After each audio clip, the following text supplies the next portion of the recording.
Le score. Le score. Je devais créer et comprendre que nous aurions un entretien tête-à-tête. 18h30, 20h sur Radio Nova. Bon, à mon tour maintenant. On a écouté vos classiques, on va écouter les miens. Avec Charline Roux. Bienvenue dans le score sur Nova. Au programme du jour, de la musique toujours choisie pour une invitée venue croiser le fer, car elle est un mousquetaire après avoir endossé avec le même investissement le rôle d'une ado, Marie Vaudan, dans l'Esquive, avoir rencontré les moines de Tibérine dans Des hommes et des dieux. Elle a aussi puisé dans la source des femmes, réclamé vengeance en maltraitant quelques rotules et autres articulations dans Kung Fu Zora et Kali, a fait étape à Pattaya, ce qui n'empêche pas la tendresse et le reste dans la série Plein Cœur. Ce ne sont que quelques-unes des œuvres auxquelles elle a prêté ses traits, son tempérament et son rire ultra contagieux. Du cinéma d'auteur aux comédies en passant par le théâtre, voici une comédienne qui donne toujours l'impression qu'elle joue sa vie précieuse quand on est à l'affiche de Toutes pour une dans les salles aujourd'hui. Bonjour Sabrina Ouazani. Bonjour. Merci de venir dans ce studio. Avec plaisir, je suis trop contente d'être là. Moi aussi. Alors j'espère entendre le rire à un moment, vraiment, c'est un régal. J'adore t'entendre rire, ça me fait un plaisir fou. Jour de sortie, c'est jour de stress? Jour de sortie, ouais, c'est un peu jour de stress. En tout cas, on se dit qu'on espère que le public, ouais, que le film va toucher le public, le cœur du public, va rencontrer le public et qu'il va avoir une belle vie. Oui, forcément. Moi, c'est plutôt fin du premier week-end parce que j'ai tendance à aller au cinéma le week-end. Ouais. Donc je me dis, le mercredi, les gens ils sortent du travail, ils y vont tout doucement. Bien sûr, il y a les étudiants, mais j'attends la fin du premier week-end vraiment. Et ton remède anti-stress, c'est quoi? Du sport et être avec les miens, être avec les gens que j'aime. Du sport, on va y revenir. Est-ce que la musique, par exemple, peut être un bon anti-stress? Complètement. Ce matin, je me suis levée, je commence mes journées par ça et je les finis pratiquement tous les jours par de la musique. Ouais, ça me met de bonne humeur, ça me permet effectivement de déstresser, me calmer, m'apaiser. Je joue au théâtre en ce moment, le soir avant de rentrer sur scène, pareil, j'écoute de la musique. Ouais, la musique accompagne ma vie. Tu veux dire, tu te fais des playlists spéciales en fonction des moments, des rôles peut-être? Ouais, complètement. Moi, j'ai une playlist par film, par projet, qui nous met dans une ambiance, effectivement, dans une certaine énergie. Et après, j'ai ma playlist de matin, soit qui me réveille, qui est joyeuse, soit le réveil pique, c'est difficile, on y va tout doucement, on accompagne le réveil et les yeux qui collent. Ouais, très bien. Et alors, par exemple, la playlist, quand on joue un mousquetaire, c'est quel genre d'ambiance? C'est beaucoup de la BO de Django. De Tarantino, ouais, effectivement. C'est un peu de Max Richter. Ouais. Et après, c'est aussi pas mal de rap. Très bien.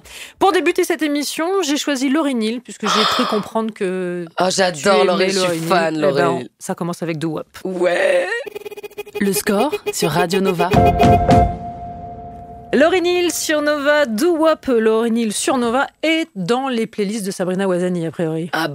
Forcément obligatoire, indispensable. Lauryn Hill, elle est magnifique et depuis, je l'avais découvert dans Sister Act et dans les Fugees, évidemment, et depuis, elle ne m'a jamais lâché. Très bien. Sabrina Ouazani dans le rôle d'un mousquetaire, puisque dans Toutes pour une, Douda Benyamina, tu es Athos aux côtés de Porto, Déborah Lukumwena, Aramitz, Daphné Patakia, mission protection de la reine de France et le trio de rencontrer Sarah soit Oulaya Amamra. Les mousquetaires sont des femmes. C'est la reine que vous recherchez? Je peux vous aider. Vous savez ce qu'on fait aux femmes déguisées en hommes? On les pend. Déshabille-toi. Souffrir pour être un homme. Pourquoi elle s'est enfuie comme ça, la reine? C'est à cause de Richelieu. Et Sarah va évidemment devenir D'Artagnan. Oui. Alors, Sabrina, qu'est-ce que tu t'es dit en lisant cette relecture de Dumas au féminin? Cohérent ou complètement zinzin? Un peu des deux.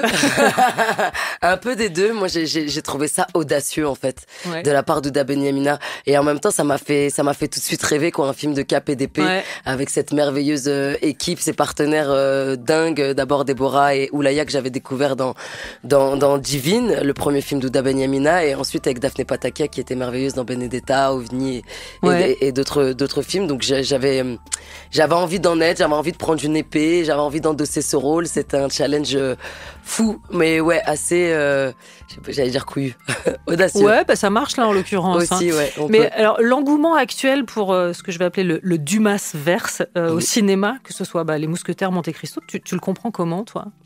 Ouais, je trouve ça un peu étonnant, et en même temps, je pense qu'il y a une envie de reconnecter à la littérature française, un peu à notre patrimoine. Et j'aime bien qu'on puisse aussi se permettre d'avoir la liberté de revisiter des classiques. Mais effectivement, là, il y a une petite vague de ce genre de film, mais qui fait du bien. Zorro aussi avec Jean Dujardin que j'avais adoré. Donc ouais, les films de KPDP là sont un peu à la mode.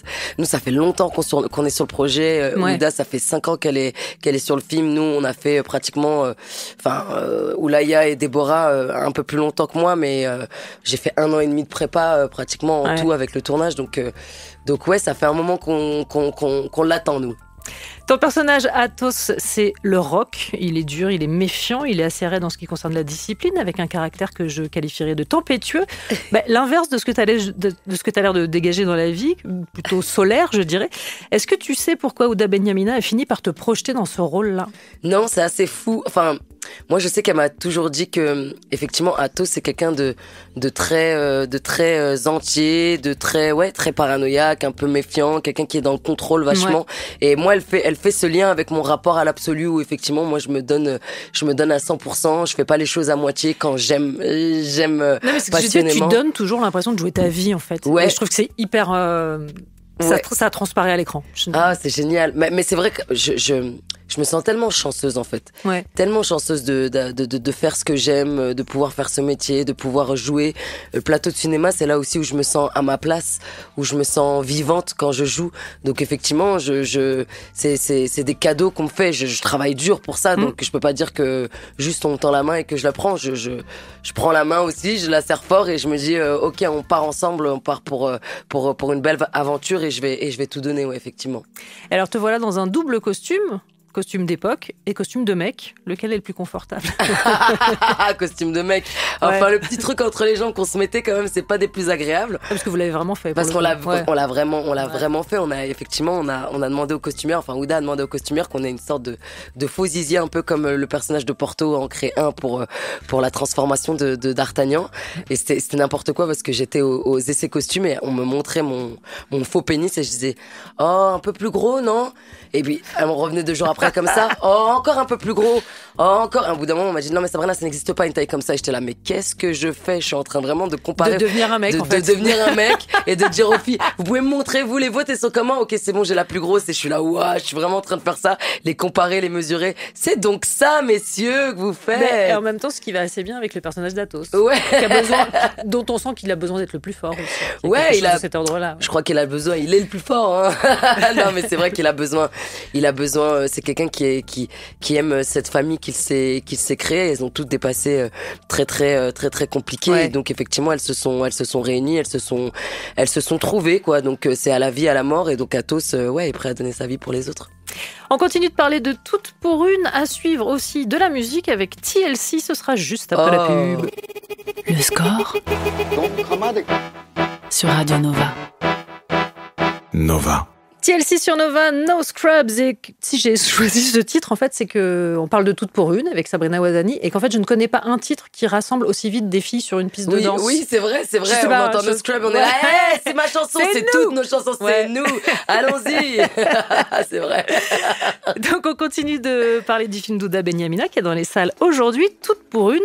Comment est-ce que tu as peaufiné, puisque tu es donc un mousquetaire, je le rappelle, comment est-ce que tu as peaufiné ton bonhomme ? Tu l'as testé sur qui ? Je l'ai testé sur plein de gens. Honnêtement, on a autant fait des immersions Paris 10e le soir à se balader, à essayer de draguer des touristes et autres parisiens. Donc franchement, c'était très très très drôle. Ça a pas toujours marché. Il a fallu que je revoie un petit peu ma technique de drague, j'y allais un peu trop franco, j'interpellais un peu trop les demoiselles et je me disais mais pourquoi j'interpelle les gens en disant hey, chemise bleue, trop bien, t'es trop belle, et que personne me calcule. À un moment, je me suis dit mais c'est comme ça que je vois les hommes, c'est comme ça que je vois la drague. C'est comme ça enfin, je répondrai jamais à quelqu'un dans la rue qui m'interpelle de cette manière. Donc je me suis dit, qu'est-ce qu'il faut que je déconstruise aussi? Qu'est-ce que j'attends d'un homme? Quel homme j'ai envie d'être? Et donc, effectivement, ensuite, on est passé par à la fois toute une préparation physique. On a été merveilleusement bien entouré par la famille Sanabra chez Pégase Prod, chez qui on a été en immersion totale en Sologne, pour pas revenir à Paris, pour se couper un peu des gens, pour rentrer dans cette énergie et y rester, où on a appris effectivement l'épée, l'équitation, on a fait toute une transformation physique, on avait un coach, moi j'ai pris 12 kilos. Ouais. Ouda Benyamina parle d'une préparation à la Marvel. Hein. Donc, j'imagine que vous n'avez pas été trop ménagé sur tout ce qui était physique. Ouais, puis on connaît aussi le radicalisme de d'Ouda. Ouda, elle a envie, elle parle d'absolu avec moi, mais elle l'est aussi. Et donc effectivement, elle avait pas envie qu'on fasse les choses à moitié, et nous non plus. C'est un beau challenge, donc on a envie de se donner à 100%, on a envie de se créer un homme au maximum le plus masculin possible, parce que c'est une autre manière de travailler, de faire du sport aussi en tant qu'homme. Les trapèzes, il y a des choses à développer qui font que ça constitue, musculairement parlant, un dos d'homme, un corps un peu plus masculin. Effectivement, il y a le travail de l'addiction, de la voix. Alors bon, moi, en termes de voix, j'ai une voix déjà assez bien masculine, donc il y avait pas de travail trop de ce côté-là. Les filles, c'était un peu plus compliqué. T'as une voix grave, c'est pas pour autant que t'as une voix masculine. Si je peux me permettre de te corriger. Oui, t'as une très belle voix. Oui, oh, c'est gentil ça. C'est tellement gentil. Non, mais c'est gentil. Moi, je le pense pas parce que j'ai tellement complexé de cette voix, et encore maintenant, tu me parlais de mon rire. C'est pareil, c'est quelque chose qui m'a longtemps complexé pendant mon enfance et mon adolescence. Non, mais ça me touche, c'est bien, ça me fait plaisir. C'est un atout, moi, au contraire, vraiment, quoi. Ouais, je sais pas, tu sais, quand depuis quasi enfant, hein, franchement, quasi enfant, on me dit monsieur ou petit garçon au téléphone, jeune homme. Il y a un truc à un moment où aussi c'est des choses qui nous atteignent un peu plus jeunes, j'imagine. Tu vois, et donc effectivement, il y a un moment où je me suis dit ok, elle est où ma féminité? Ça passe pas du tout forcément que par la voix. Non. Mais c'est pareil, on se dit pourquoi elle et pourquoi moi, et moi je fais peur, et voilà, c'est pas quelque chose de joli. Et puis effectivement, j'arrive à maintenant avancer, à l'accepter, à me réconcilier avec cette voix, et là ça a été un atout pour Athos. Il a fallu que je travaille mes intonations féminines, mais la voix masculine m'a servi pour une fois. Honneur, loyauté, courage, esprit de sacrifice, ça s'applique à la vie de mousquetaire ou à la vie de comédienne? Les deux. Les deux, moi je pense que il y a un sens du sacrifice, mais il faut savoir ne pas s'oublier dans cet amour et cette passion du cinéma, parce qu'effectivement j'ai tendance à donner corps et âme, mais à côté il y a la vie, et puis après un moment ça s'arrête, et quand les lumières s'éteignent, qu'est-ce qui reste aussi? Il faut se poser toutes ces questions et pas se perdre dans ce jeu-là. Honneur, parce qu'on a envie de faire honneur encore une fois effectivement aux cadeaux et aux rôles qu'on nous donne, et loyauté, voilà, il y a quelque chose d'assez logique et d'un lien qui se crée avec mon réalisateur, ouais. Et alors justement, ta réalisatrice cite en référence l'univers du western pour ce film et Thelma et Louise. Oui. Est-ce que tu étais familière des deux, et du western et t'as cité Django tout à l'heure. Donc, oui, c'est vrai, mais finalement un peu moins du western en fait. J'ai découvert un petit peu avec cette préparation, parce que Ouda, au-delà de tout ce que je viens de vous raconter, nous a demandé de voir, je sais pas, une 50aine de films. Je n'en savais plus où donner de la tête. et moi, mais après on avait chacune nos références aussi pour notre personnage. Moi, j'avais comme référence Denis Lavant, dont je suis totalement fan. J'avais un Buster Keaton pour quelque chose dans le corps, et effectivement Thelma et Louise pour le sens de l'amitié, pour la folie qui s'y dégage. Je note que tu ne m'as pas coupé la parole et que tu prends une place tout à fait raisonnable sur le siège sur lequel tu es assise, donc tu es sortie facilement du rôle. Entraînement et discipline toujours, mais sur les planches, cette fois, on parle de théâtre juste après 113. Ouais. Le score sur Nova, sur Radio Nova.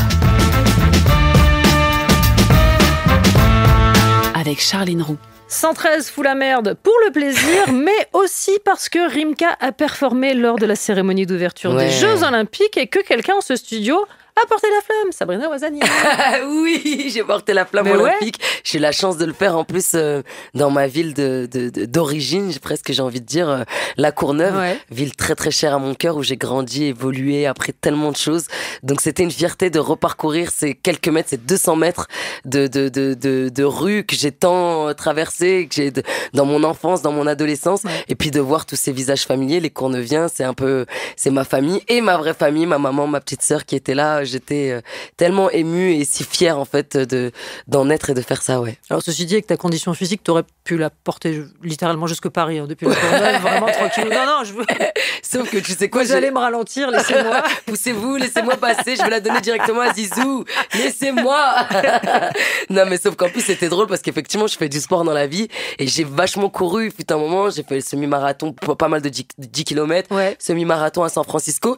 Et là, je crois que l'émotion m'a tellement gagné que je vous jure qu'il y a un moment où à partir du moment où on m'a fait go, j'ai commencé à voir les visages un peu de ma famille et des gens, de mes amis d'enfance et j'ai tout perdu et je ne savais plus courir, je te jure, je n'avais plus aucune tenue de corps. Respirer. 2 jours avant, il y avait Salma Hayek qui était à Versailles en train de faire sa belle avec sa flamme et moi je me retrouvais comme un petit crapaud qui court.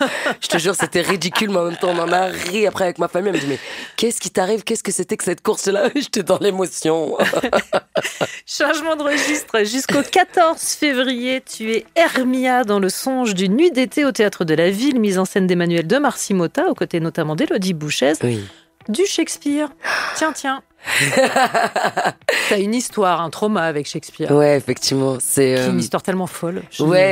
C'est vrai. Pendant la promo de l'Esquive, donc il y a maintenant 22 ans à peu près, je rencontre un journaliste qui me demande est-ce que je rêve de jouer un personnage, quelque chose, est-ce que j'ai une idée? Donc je lui dis Juliette, Roméo et Juliette, évidemment. Shakespeare. Et il m'a ri effectivement au nez, un rire un peu très moqueur et puis surtout méprisant. Et puis il m'a dit mais Juliette, toi? Non mais enfin, et il me faisait avec sa main, tu sais, il avait l'impression de me montrer en même temps mon visage. Je savais plus de quoi il parlait, de ma condition sociale ou de ma couleur de peau, de mes origines, je ne savais plus. Et j'étais tellement gênée, j'étais tellement mal, ça m'a tellement humiliée que j'ai juste baissé la tête et rien dit. Et je me suis dit ok, pendant très très longtemps, j'ai eu honte. J'ai plus jamais répondu cette réponse à cette question. Et j'étais là, je sais pas, je me laisse surprendre. Et donc effectivement, quelle belle revanche quand Emmanuel de Marcy-Motta vient me proposer le rôle d'Hermia pour Le Songe d'une nuit d'été de William Shakespeare pour le Théâtre de la Ville. Ouais. Voilà. J'espère qu'il nous écoute. Ou pas, d'ailleurs, je n'ai pas besoin forcément. Le Songe d'une nuit d'été, c'est une comédie aux nombreux personnages. Hermia, c'est une amoureuse, au projet contrarié. Elle aime Lysandre, mais son père Égée la destine à un autre. Alors elle s'enfuit. Je m'adresse encore une fois à la sportive. Quel genre de discipline tu t'imposes quand tu es sur scène comme ça? Qui plus est dans un truc d'ensemble qui est assez dense. Essayer d'avoir un bon rythme de sommeil, ce qui n'est pas forcément mon cas. Mais effectivement, c'est nécessaire parce que le théâtre, c'est du spectacle vivant, on est sur scène, on est face au public, j'adore l'interaction, j'adore sortir les vibrations, les gens dans la salle, mais effectivement ça demande une technicité précise et donc d'avoir une voix posée, de pas perdre sa voix. Je m'impose juste d'essayer de bien dormir et d'avoir mon texte par cœur et d'être dans le présent avec mes partenaires de jeu et d'essayer parce qu'il y a une responsabilité, j'en parlais avec Paola, mon attachée de presse tout à l'heure, il y a une responsabilité, on est une troupe, on est 17 sur scène et donc si je me foire, je foire tout le monde, tu sais, c'est un peu le domino, quoi. Ouais. Et en même temps, je sais que je peux compter sur eux et je sais qu'ils sont solides et qu'ils pourront toujours retomber sur leurs pattes si j'oublie une phrase. Il y a peut-être quelqu'un qui la reprendra, mais ouais, c'est une belle responsabilité et puis on a envie d'être à la hauteur du public qui est dans la salle. Donc on en revient à toutes pour une pour toutes. Ouais, toujours. C'est vraiment ton mantra du moment, en fait. Ouais, du moment, dans la vie. De ma vie, ouais, exactement. Il y a quelque chose du groupe, de la solidarité, qui est important, ouais, de la sororité, d'être ensemble, ouais. T'avais déjà joué Les Justes d'Albert Camus au Théâtre du Châtelet sur une mise en scène d'Abdel Malik. C'était votre deuxième collaboration après le film Qu'Allah bénisse la France. C'est une rencontre et une expérience dont tu dis qu'elle t'ont profondément transformée. Ouais, ça m'a bouleversée. Je m'excuse auprès des auditeurs, je suis enrhumée, mais je pense comme la moitié de la France. Donc peut-être que vous m'entendrez un petit peu renifler. Mais pour revenir à la question... cette expérience m'a bouleversée parce que effectivement, c'est d'abord via Abdelmalik que je me suis réconciliée avec l'expérience dont on vient de parler avec ce journaliste qui m'a humiliée. Abdelmalik, il m'a porté, il a posé un regard de confiance sur moi que peut-être personne d'autre auparavant ne l'avait posé, ne l'avait fait. Il avait plus confiance en moi que moi-même j'avais confiance en moi. Je sais pas comment te dire. Et du coup, ça m'a boosté. Abdelmalik, c'est un être qui me fascine, que j'aime, qui m'inspire et donc qui m'offre ce personnage de Dora dans Les Justes avec tout ce que ça raconte, tout ce que ça comprend au Théâtre du Châtelet. C'était fou et je me suis dit, s'il y croit, s'il pense que j'en suis capable, alors je le suis. On fait une nouvelle pause musicale. Beyoncé, on se retrouve juste après. Ouais. Le score sur Radio Nova. Hold Up, Beyoncé sur Nova. Et Beyoncé, car il existe un point commun professionnel entre Sabrina Ouazani et la chanteuse. Ah bon? Ah bah oui, certes, elles ne doublaient pas le même personnage, mais elles ont toutes les deux prêté leur voix au film Le Roi Lion, puisque tu y étais Shenzi, la hyène. Ouais. Hyène du genre Ouais. badass. Ouais, Un ça peu. c'était génial aussi. Tu vois, on parlait de ma voix tout à l'heure. Je peux te dire que quand Disney m'a appelé pour me dire Sabrina, est-ce que tu veux bien être notre hyène? J'étais là, pour mourir ou pour ma voix? Pourquoi? Les deux. Et je trouvais ça génial. Le Roi Lion, en plus, c'est le premier film que j'ai vu au cinéma avec ma maman. La première fois que je suis rentrée dans une salle sombre, que je me suis assise sur un fauteuil rouge et que l'écran s'est allumé, c'était pour regarder le dessin animé Le Roi Lion. Donc effectivement, quand un peu moins de 20 ans après ou je ne sais combien de temps après, on me propose de faire Shenzi, la classe, j'avoue. T'as pensé à ton petit toit? Ouais, j'ai pensé exactement à la petite Sabrina, là. Je me suis dit, ok, j'y aurais jamais cru. Mais comme quoi, ma maman m'a toujours répété, rien n'est impossible. Et effectivement, j'aurais dû plus la croire plus tôt. Alors, les catégories rendons heureuse la jeune personne qu'on a été, tu as participé à la série Phénomène sur Netflix, Plan Cœur, par Noémie Saglio et Julien Tesser, de la comédie et des sentiments. Est-ce que la comédie, c'est pour amuser la fan de Friends et les sentiments, celle de Grey's Anatomy? C'est bien dit. Avec les bonnes références, Bah les oui. références parfaites. Un petit peu de travail. C'est merveilleux. C'est génial cette interview. Pardon. Ben oui, effectivement, moi bon, t'as cité les séries que j'adore, mais qui n'aime pas Friends et Grey's Anatomy, j'ai envie de te dire. En même temps, oui, il y en a, je sais, d'accord.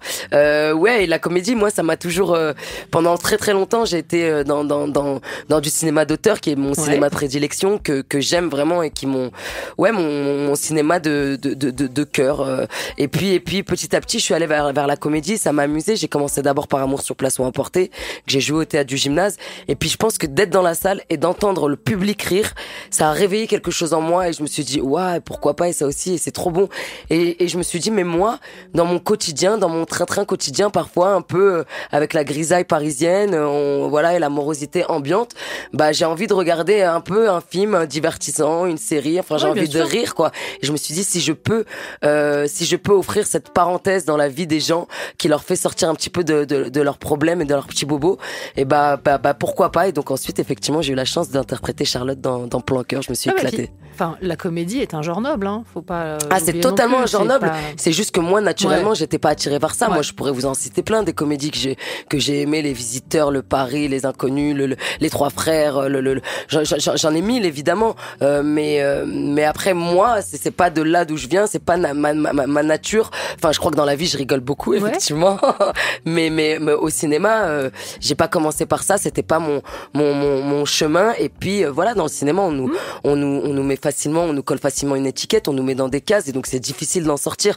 Donc à partir du moment où tu fais du cinéma d'auteur, c'est dur d'en sortir pour faire la comédie, c'est dur de se diversifier. On est dans un métier d'imagination et où finalement tout est très obtus et où tout est très tu fais quelque chose, on t'enferme dans un rôle, dans un style de film, et donc pour en sortir, pour se diversifier, alors que c'est le propre de mon métier quand même, ça c'est compliqué quoi, il faut prouver. Et une fois que tu passes à la comédie, va revenir au film d'auteur, alors que moi j'ai juste envie de tout faire et qu'on se pose pas de questions et de suivre juste mes désirs du moment. Et dans les gros succès en série, il y a bien sûr eu Validé. L'impact d'une série dans la vie d'une comédienne, c'est quoi? Parce que là, tu donnes vraiment l'impression de rentrer directement chez les gens. Ouais. Il y a un truc de proximité qui s'installe plus, peut-être? Complètement. Ouais, il y a quelque chose qui est de l'ordre de la proximité où on a l'impression les gens ont l'impression de nous connaître, et puis puis ça se double, ça se mêle avec les réseaux sociaux, avec cette accessibilité très facile où ils ont l'impression de faire partie de notre quotidien, qu'on est leurs copines qui nous suivent. Moi, j'adore montrer les coulisses à travers mon Instagram et plein d'autres choses, mais c'est vrai que ça réduit la distance. J'aime le fait d'être proche du public et de pouvoir les rencontrer, parler avec eux, mais c'est vrai qu'il y a quelque chose qui est assez troublant, assez déroutant, parce qu'on va te poser la main sur l'épaule, parce que limite on va te checker, te prendre dans les bras, et il y a des moments où c'est hyper agréable et des moments où tu dis waouh, on se connaît pas, et en même temps je suis contente de te rencontrer, et parlons. Puis parfois j'ai envie de dire faisons pas de photos, mais juste parlons, discutons, plus que de se montrer. Donc je pense que de rentrer effectivement dans le salon des gens, ça, ils ont l'impression que t'es leur copine, copine. Donc il y a un truc de génial dans tout ça. Et en même temps, ouais, pour moi, à vivre, tout d'un coup, tu te dis waouh, c'est vrai, t'es dans la rue, on te reconnaît beaucoup plus, enfin différemment. C'est encore un style de public. Et puis Validé est sorti pendant le confinement, donc ça a touché un très très grand nombre. Mais ouais, moi j'adore, encore une fois, j'adore. C'est comme la télé. Je sais qu'il y a beaucoup d'acteurs, beaucoup de réalisateurs qui sont très très snobs de la télé. Moi, c'était le 6e membre de ma famille, donc la télé était toujours allumée. S'il y a pas mon père, ma mère, quelqu'un qui parle et qui fait du bruit, c'est la télé. Et donc effectivement, j'adore ça aussi. J'adore faire de la télé. J'ai fait Prière d'enquêter, j'ai fait plein d'autres choses à la télé. Ouais, passer du cinéma à la télé, les plateformes. Ouais, j'ai envie de faire plein de choses différentes et de toucher à des publics différents. Et une nouvelle série bientôt, Extra Lucide. Exactement. De Bruno Merle. Exactement. Ouais. Tu veux en dire un mot? Ouais, cette série, c'est merveilleux. C'est avec Camille Rutherford, qui est une jeune fille qui a effectivement un don d'extra lucidité, où elle rentre dans la tête des gens et elle lit les pensées des gens. Enfer. Et Pardon. ouais, bah oui, quel enfer à la fois pour l'interlocuteur et pour elle aussi. Et donc justement quel enfer. Donc elle depuis qu'elle a découvert ce pouvoir, elle s'est enfermée chez sa meilleure amie que j'interprète, et donc on suit ce petit duo et et la vie et le parcours de ces deux personnages, de ces deux amis. Extra Lucide sera disponible sur OCS bientôt, réalisé par Bruno Merle. Eh ben on a bien hâte. Une nouvelle pause, on se retrouve dans un instant, juste après la pub. Le score sur Nova. Charline Roux. Nova. Toujours en compagnie de Sabrina Ouazani, venue nous parler de Toutes pour une dans les salles aujourd'hui. Et Sabrina, j'ai un extrait à te faire écouter. Not too long ago, I was quite the professional. My friends and I, we were the crème de la crème in an exclusive industry. And we all worked for this man, Bill. Then one day, I decided to leave, settle down and start a new life. But when I tried to get out, they did me in.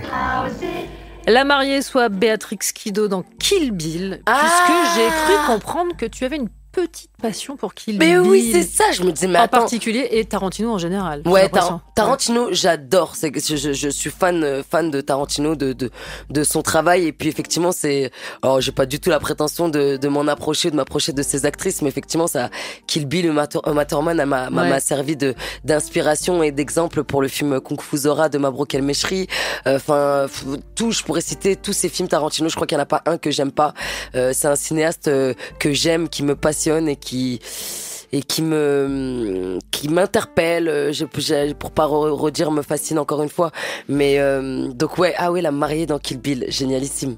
C'est quand même un des réalisateurs avec Almodovar et d'autres évidemment, mais qui ont été les premiers à créer des rôles de femmes fortes, puissantes, au centre d'un film, exactement, et qui n'est pas juste un faire-valoir qui sert la soupe aux hommes, ou qui est la femme d'eux, l'objet du désir d'eux. Donc ça fait du bien, Mais est-ce que tu crois que ce qui te parle aussi dans cette partition-là, c'est que ça fait partie de ces rôles où t'es obligé de tout donner, en fait? Tu sens que l'investissement d'Uma Thurman a dû être total, sinon ça ne marche pas, en fait. Ouais, effectivement, c'est vrai que j'aime les choses faites à 100%. Je suis quelqu'un et pour mes amis parfois disent, ma famille, les miens disent que je suis un petit peu excessive, hein, que tu vois, que je suis trop exigeante, que je suis trop perfectionniste et que je m'arrête jamais, que parfois il faut que je prenne du temps pour moi. Mais moi, c'est ma passion, c'est ce que j'aime. Et effectivement, pour ce genre de rôle, faut se donner à corps et âme à 100%, et c'est des rôles qui me transcendent juste à les regarder. Alors à les jouer, j'imagine même pas. Les comédiennes ou comédiens qui t'ont donné envie de faire ce métier, de poursuivre ce métier?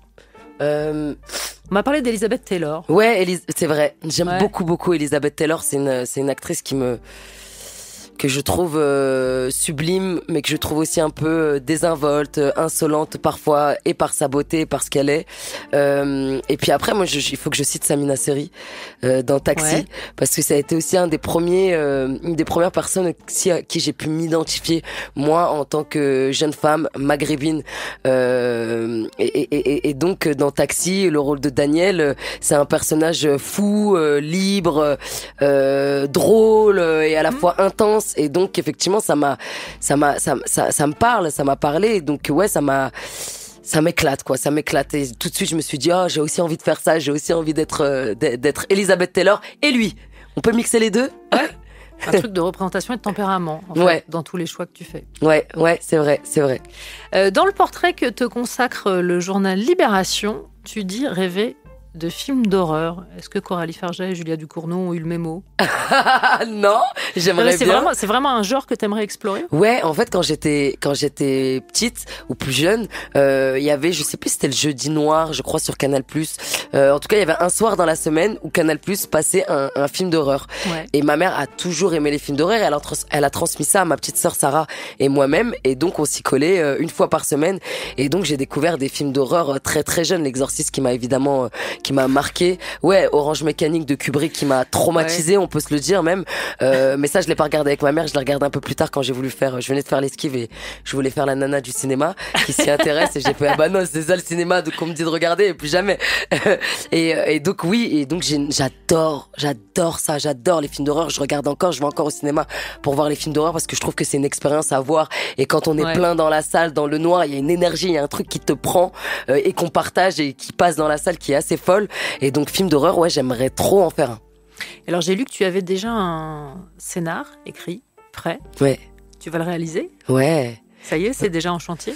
C'est en chantier maintenant et j'espère que les financeurs vont me faire confiance, qu'un distributeur va avoir envie de voir ce film effectivement. Donc ouais, j'espère que j'aurai la chance de le faire et de vous le présenter bientôt. Bon, la vie d'un film c'est long. Moi j'ai passé 4-5 ans à l'écrire, c'est laborieux l'écriture, c'est des étapes des moments de solitude intense et en même temps et de remise en question et d'introspection. Et puis 5 ans aussi parce que j'avais des tournages et d'autres choses à côté. Oui, et peut-être aussi parce que tu fais pas les choses à moitié. Non, on va revenir à une forme d'investissement, peut-être obsessionnel, je ne sais pas. Peut-être. Effectivement. Donc ouais, j'espère que je reviendrai dans un an ou deux vous en parler. Ouais. Mais c'est surtout que je pense qu'avec l'investissement dont tu fais preuve, je vois pas comment des gens peuvent ne pas te faire confiance. Tu vois ce que je veux dire? Il y a un moment, effectivement, il y a une histoire d'investisseurs, etc. Mais tu te dis, si quelqu'un a les épaules, il sera suffisamment sérieuse pour tenir un projet. A priori, elle, plutôt. Hein. Regardez. Regardez, coucou, c'est moi. Mais c'est vrai que, vu le sujet dont j'ai envie de parler aussi, qui est un sujet assez féminin, finalement, la maternité et la pression de la société autour de ça. On est dans un métier qui est pas mal... dont les rênes sont pas mal tenues par des hommes et donc j'espère que ces hommes me feront confiance, que cette histoire les touchera, qu'ils se diront ok, ça me concerne pas forcément moi mais ça concernait ma mère, ma sœur, ma femme à un moment, ma fille peut-être bientôt et donc ouais, il y a des choses à raconter, il y a des choses à dire, il y a des choses à revendiquer sur ce sujet et donc allons-y. Très bien, voilà, tout le monde a eu le message. On parlait du film il y a un instant, passons à la chanson. Kill Bill, c'est signé César. Le score sur Nova, sur Radio Nova. I think I'm going to fall. Oh, fucking hell. César sur Nova, Kill Bill, un titre que je soumets immédiatement à Sabrina Ouazani. Oui. Ça te plaît, ça te plaît pas? Ça te plaît moyennement, ça va? Non, ça me plaît, moi j'aime, mais je vois pas, je crois qu'à part la techno pure, sinon j'aime tout. Très bien. Tu vois, donc là, on est tranquille. Donc on est contrat bien. Rempli. Ouais. De toute façon, on va découvrir ta playlist dans un instant. Oui. Mais avant ça, un autre rituel de cette émission, une épreuve pour certains, je ne te le cache pas. Puisqu'avant de se quitter, je vais te soumettre à une rafale de questions musique. Pas de réflexion pour toi et impossible pour moi de revenir sur tes réponses et te demander de les justifier. Ok. Ce qui est faux. Est-ce que tu es prête? Oui. C'est parti. Le titre qui symbolise le mieux l'enfance pour toi? J'allais dire To Be Free. Non, La Rousseau. Tu m'oublieras? Tu m'oublieras. Ah ouais. Le titre qui symbolise le mieux l'adolescence? Wallen, À force de vivre, tout son album. Ton hit de karaoké? Axel Red, Sensualité. Pas mal. Le titre qu'on serait peut-être surpris de trouver dans tes playlists? Oh, papi, papou. Alors attends, parce que moi j'ai honte de rien. Donc, qu'est-ce que vous seriez surpris? Du Bob Marley? Très bien, ça me va. Le titre qui te propulse immédiatement sur la piste de danse? Chelsea Scrub, j'avoue que c'est pas mal. Work de Rihanna, j'y suis aussi. Et alors là, si tu me sors un petit 1, 2, 3 soleil, alors là, Je lâche plus la piste. Et ben alors justement, quel est le titre qui te fait sortir de la piste de danse? Bah de la techno. Ok. Ta chanson de comédie musicale préférée? Une chanson de Grease, forcément. Ouais. Ouais. Tell Me More, You're the One That I Want. Non, comment ça s'appelle? Devotion. C'est pas Devotion. Je l'ai pas. Je panique. Ouais, j'ai envie de chanter et pas du tout. Il faut pas du tout que je chante. Bah si, vas-y, je t'en supplie. Non, pas du tout. Je suis sûre que nos auditeurs ils comprendront de quoi je parle. Ouais, très bien. La chanson que t'as le plus écoutée ces derniers jours? Je pense Wildfires de Soul. Très bien. Et la Soul tout court, je crois que c'est. Oui. La chanson dont t'as un mal de chien de débarrasser une fois que tu l'as en tête. Dans la catégorie pénible, tu sais, les trucs, tu fais pourquoi je chante ça? Voyage, très plus loin que la nuit et le jour. Allez, c'est cadeau, c'est pour moi. Désirless, jusqu'au réveil demain matin. Merci beaucoup. Et on t'a confié une mission, Sabrina, qui est donc d'établir la playlist de la demi-heure qui suit. Oui. Pour démarrer, tu as choisi Respect. Pourquoi est-ce que ça ne m'étonne pas? Signé Aretha Franklin. Pourquoi ce titre? Bah, parce que femme forte, puissance, ça donne la patate, ça donne l'énergie. On a envie d'aller manger le monde, croquer la vie à pleines dents et on a envie de foncer. No guitars. Le score. No stops. Sur Radio Nova. No fun. No fun. No fun. No fun. No fun. Nova. Sweet Fanta Diallo, c'est le dernier choix de Sabrina Ouazani, venue faire sa playlist et nous parler avec nous dans le score. Merci beaucoup Sabrina, c'était un vrai plaisir. Plaisir partagé, vraiment. Et je rappelle que jusqu'au 14 février, tu es sur scène dans Le Songe d'une nuit d'été au Théâtre de la Ville, mise en scène d'Emmanuel de Marcy-Motta, et que Toutes pour une, c'est dans les salles. Bon, si vous voulez voir des filles bien badass, c'est dans un film d'Ouda Benyamina, aux côtés de Deborah Lukumwena, de Daphné Patakia et d'Oulaya Amamra. C'est en salle. Merci encore. Merci 1000 fois. Et comme il est presque 20h, il est grand temps de retrouver David Blo et le Nova Club.